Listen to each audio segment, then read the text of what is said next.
how closely has რეგიონში არსებული გეოპოლიტიკური დინამიკის გათვალისწინებით, რამდენად ძვირი დაუჯდა რუსეთს უკრაინის წინააღმდეგ მიმდინარე ომი სამხრეთ კავკასიაში გავლენის თვალსაზრისით. ერევანმა უმასპინძლა ევროპის პოლიტიკური გაერთიანების სამიტს, რასაც მოჰყვა ევროკავშირის სომხეთის სამიტი. რა გზავნილს უგზავნის ეს მოსკოვს?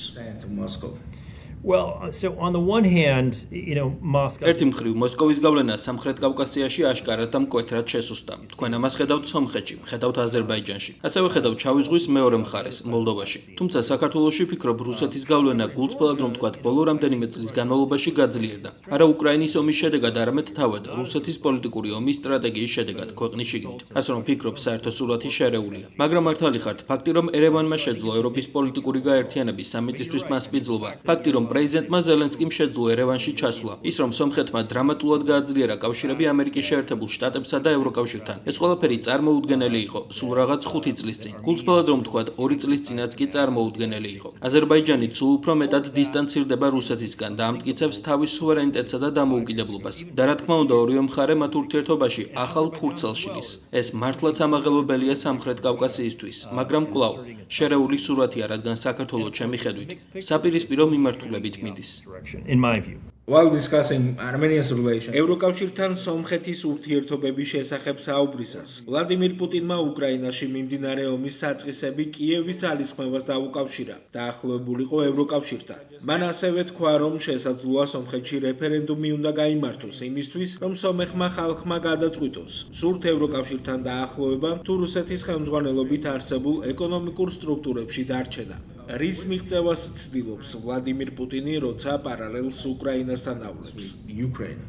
Well, there was suggestion that Armenia საუბარი იმაზე, რომ სომხეთმა რეფერენდუმი ჩაატაროს აშკარად იმისთვისაა გამიზნული, რომ რუსეთმა შეძლოს ასეთ რეფერენდუმზე манипуლირება, რათა სომხეთი გადაიყვანოს მისი ამჟამინდელი კურსიდან, რაც გულისხმობს დასავლეთთან გეოპოლიტიკურ თანხვედრას. ცხადია, პუტინს ამის ეშინია, ამიტომ ავლებს გარკვეულ პარალელებს უკრაინასთან. ანალოგიურად რუსეთს აშინებდა საქართველოს და დასავლეთისკენ 2004-2008 წლამდე, 2008 წლის აგვისტოს ომამდე. კრემლს სასიკვდილოდ დაშფოთებდა, რომ საქართველოს შეუერთდებოდა ქვეყნების დასავლურ ბანაკს და რუსეთს აღარ ექნებოდა ის გავლენა, რაც ისტორიულად ჰქონდა. და ახლა კრემლს კვლავ ეშინია იგივესი სომხეთთან დაკავშირებით. თუმცა, რა თქმა უნდა, იმპულსი, მომენტუმი არსებობს და გეოპოლიტიკა სრულიად განსხვავებულია, რადგან რუსეთი, როგორც კი უკრაინის საკითხებშია ჩაფრული. კრემლი კარგავს ადამიანებს ფრონტის ხაზზე ისეთი ტემპით, რაც უბრალოდ გამაოგნებელია. ირანით საგრძნობლად შესუსტებულია, სირია დაეცა, ასადის რეჟიმი დაემხო, მადუროს რეჟიმი ვენესუელაში ასევე დაზიანებულია. ასე რომ პუტინი ახლა ბევრი გეოპოლიტიკური მარცხის წინაშე დგას. რა პრაქტიკული ცვლილებები შეიძლება მოუტანოს სომხეთს, მთლიანად რეგიონს, ევროკავშირთან უფრო ღრმა ჩართულობა, როცა საქმე უსაფრთხოებას, ეკონომიკურ განვითარებას, რეგიონალურ დაკავშირებადობას ეხება? The main things are investment. მთავარია ინვესტიცია და კიდევ ერთხელ ინვესტიცია. ეს არის მთავარი რამ, რისი გაკეთებაც ახლა ევროპელებს და ამერიკელებს შეუძლიათ. ფაქტი, რომ ტექნოლოგიურმა კომპანიამ Nvidia-მ სომხეთში მონაცემთა ცენტრში $500 მილიონი ინვესტიცია განახორციელა, ჩემი აზრით არის ერთ-ერთი საუკეთესო მაგალითი იმისა, თუ როგორ შეიძლება ამერიკის შეერთებულმა შტატებმა მოახდინოს გავლენა რეგიონში სასარგებლო გზით, რაც შექმნის სამუშაო ადგილებს და ასევე ციფრულ ხერხემალს. შუადერეფნისთვის ეს ნამდვილად შემოიყვანს სომხეთს 21 საუკუნეში. ამას გარდა არის ინვესტიციები დაკავშირებადობაში, რკინიგზები, გზები, მილსადენები, რათა მოხდეს ენერგიის ტრანსპორტირება იდეალურ შემთხვევაში თურქმენეთიდან და უფრო აღმოსავლეთი წერტილებიდან ევროპულ ბაზრებზე. ეს ყველაფერი უნდა მოხდეს, ფიქრობ, დროთა განმავლობაში ასეც იქნება. რაც უფრო მალე ეშენდება ეს ინფრასტრუქტურა და რაც უფრო მალე დამყარდება დაკავშირებადობა, მით უკეთესი. You mentioned Georgia, right? ევროკავშირის ღრმა შეშფოთება აქვს საქართველოში დემოკრატიული უკუსვლის გამო. ამავდროულად საქართველო რჩება მნიშვნელოვან რგოლად ევროპის ინტერესებისთვის სამხრეთ კავკასიაში, მათ შორის დაკავშირებადობისა და ვაჭრობის კუთხით. როგორ ფიქრობთ, შესაძლებელია საქართველოში ევროკავშირის სტრატეგიულმა ინტერესებმა საბოლოოდ გადაწონოს დემოკრატიულ უკუსვლასთან დაკავშირებული შეშფოთება, თუ დემოკრატიული სტანდარტები კვლავ განსაზღვრავს ევროკავშირის საქართველოს ურთიერთობების მომავალს?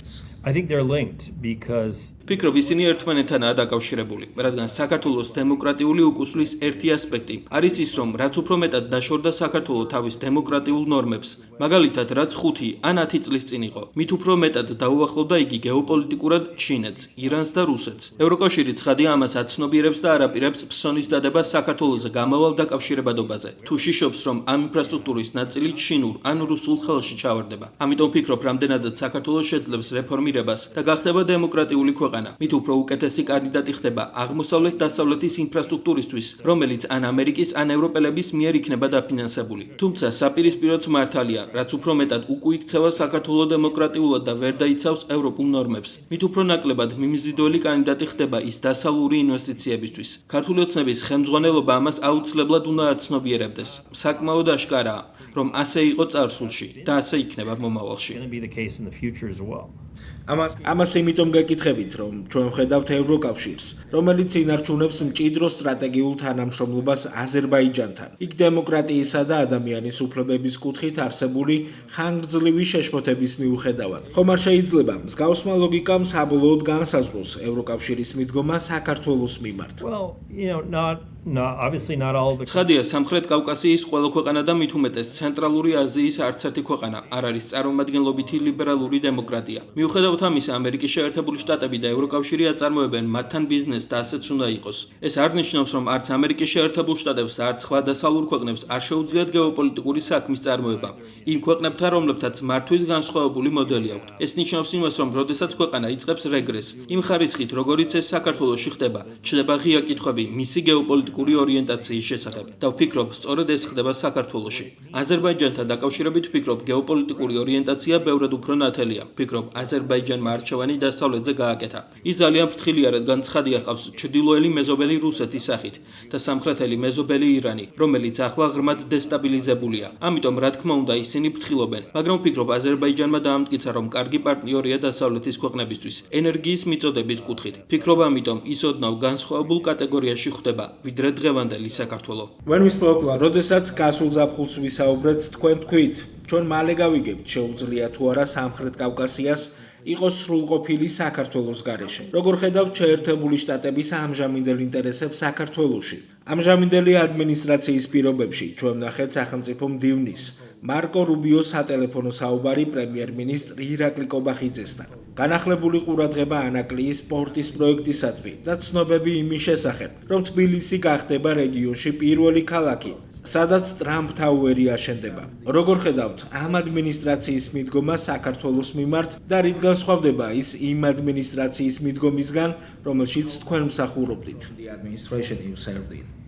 So it's, this administration's position on Georgia. ამ ადმინისტრაციის პოზიცია საქართველოსთან დაკავშირებით ჯერ კიდევ ჩამოყალიბების პროცესია. ვშიშობ, რომ ის საშიში მიმართულებით ვითარდება და ვშიშობ, რომ თბილისში ტრამპ თაუერის მსგავსი კომერციული პროექტის განხორციელების ინტერესმა ხელისუფლებაში მყოფ პირებს, მათ შორის სახელმწიფო მდივან რუბიოს, შესაძლოა ამერიკის შეერთებული შტატების ეროვნული ინტერესების გატარებიდან ყურადღება გადაატანინოს. იმედი მაქვს, ეს ასე არ მოხდება, იმედი მაქვს, ეს ასე არ იქნება. იმედი მაქვს, რომ ამერიკის შეერთებული შტატები გააგრძელებს დასავლური კონსორციუმის მხარდაჭერას, რომელიც განავითარებს ანაკლიის საზღვაო პორტს, მოახდენს ეწოლა საქართველოს მთავრობაზე, ადამიანის უფლებების კუთხით და საბოლოოდ აიძულებს მთავრობას შეცვალოს ეს გეოპოლიტიკური პოზიციონირება, რომელიც საქართველოს ევროატლანტიკური ინტეგრაციისა და მისი ევროატლანტიკური ტრაექტორიის საპირისპიროა. მაგრამ ჯერჯერობით ადმინისტრაცია საკმაოდ ჩუმია ამ საკითხებზე, მათ არ უჩვენებიათ თავიანთი კარტები. და ვშიშობ, რომ კომერციულმა ფაქტორმა, ძალიან კერძო კომერციულმა ფაქტორმა, რომელსაც საერთო არაფერი აქვს ამერიკის შეერთებული შტატების ეროვნულ ინტერესებთან, შესაძლოა ხელი შეუშალოს პროცესს. თუ ცდები და ადმინისტრაცია მხარს დაუჭერს მეგობარი აქტს და დააწესებს სანქციებს, რათა საქართველოში მიაღწიოს ისეთ შედეგს,